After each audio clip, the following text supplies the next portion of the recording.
এই নিয়ে পরপর তিনবার পুলিশকে বোকা বানিয়ে পালালো দক্ষিণবঙ্গের কুখ্যাত চোর বাসুদেব। পুলিশের কবজা থেকে ফের চম্পট দিল কুখ্যাত চোর বাসুদেব মণ্ডল। এই নিয়ে তিনবার পুলিশকে ধোঁকা দিয়ে পালালো কুখ্যাত এই চোর। প্রথম কলকাতার বাগুইহাটি থানার পুলিশকে ধোঁকা দিয়ে পালায়, তারপর পুলিশ তাকে জালে পুরলেও চলতি বছরের 9ই জুলাই পূর্ব বর্ধমানের শক্তিগড়ে শৌচাগারে যাওয়ার নাম করে বাসুদেব পুলিশকে বোকা বানিয়ে পালিয়ে যায়।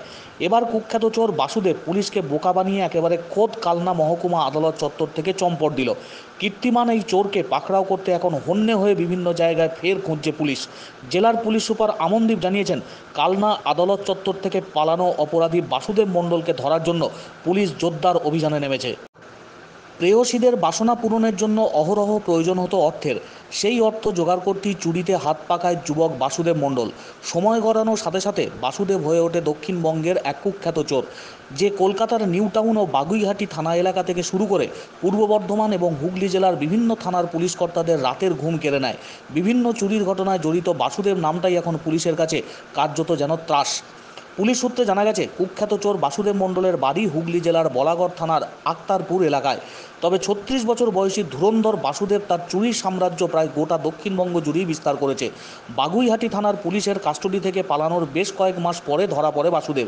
তা জানতে পেরে নির্দিষ্ট পদ্ধতি মেনে চলতি বছরের জুলাই মাসের প্রথম সপ্তাহে কুখ্যাত চোর বাসুদেব মণ্ডলকে হেফাজতে নেয় পূর্ব বর্ধমানের জামালপুর থানার পুলিশ। তাকে জেরা করে পুলিশ একাধিক চুরির কিনারা করে। উদ্ধার হয় বাসুদেবের চুরি করা 7টি মোটরবাইক, একটি আইফোন, একটি ল্যাপটপ, 1 কার্টুন সিগারেট, 1 কার্টুন রজনী তুলসী নামের গুটকা, ছাতা 25টি এবং নগদ 2410 টাকা। হেফাজতের মেয়াদ শেষ হলে 8ই জুলাই জামালপুর থানার পুলিশ বাসুদেবকে বর্ধমান আদালতে পেশ করে। সেখান থেকে বাসুদেবের ঠাঁই হয় বর্ধমান জেলে। কিন্তু তারপরেও পুলিশকে নিস্তার দেয়নি সে। জুলাই মাসের 9 তারিখ সকালে বাগুইহাটি থানার পুলিশ বর্ধমান জেল থেকে বাসুদেব মণ্ডলকে নিয়ে গিয়ে বারাসত আদালতে পেশ করে। পরে ওই দিন বিকেলে পুলিশের জাল গাড়িতে করে তারা তাকে ফের বর্ধমান জেলে নিয়ে আসছিল। সেই সময় পুলিশের গাড়ি শক্তিগড়ে পৌঁছাতেই বাসুদেব শৌচাগারে যাওয়ার জন্য পুলিশকে বলে। পুলিশ তাকে শৌচাগার করতে যেতে দিলে সেখান থেকে সে চম্পট দেয়। পুলিশ ওই দিন রাতে ভোরবেলায় বিভিন্ন জায়গায় তল্লাশি চালিয়েও বাসুদেবের আর কোনো নাগাল পায়নি। এদিকে পুলিশকে বোকা বানিয়ে পালানোর পরেই জামালপুর সহ বিভিন্ন জায়গায় চুরির ঘটনা ঘটায় বাসুদেব। টোটো থেকে শুরু করে বাইক, সব চুরিতেই বাসুদেব জড়িত বলে পুলিশ নিশ্চিত হয়।